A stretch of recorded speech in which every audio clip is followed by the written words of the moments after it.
Today I'm going to be talking about blocking, especially when filming action.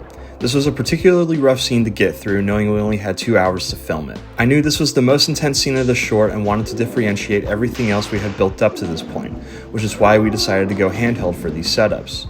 Everything else we had shot had been on tripod, giving us a very slow and controlled look with our movement. Leaving that concept to go handheld with an intense moment like this is a very simple but subtle way to engage your viewer just a little bit more. Another challenge of getting through a scene like this so fast is lighting. We didn't have the luxury of being able to change our lighting every setup to dial it in exactly where we wanted it to be, so I knew I needed to paint in broad strokes. This is where my gaffer, Peyton Smith, comes into play. He set up 4 tube lights in the actual overhead shades so that we can get more control with our output compared to just using the lights that were actually in the socket.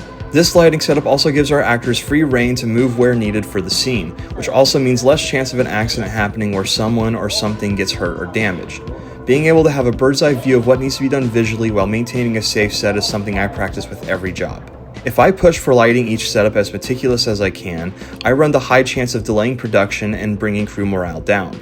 I also run the chance of our lead actor, Lee, maybe getting thrown a little too high and smashing into a light. All of these factors need to be considered when building your frame.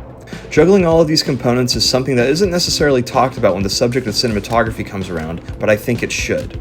I strongly believe in being flexible and knowing when to set aside the idea of perfection. What do you think?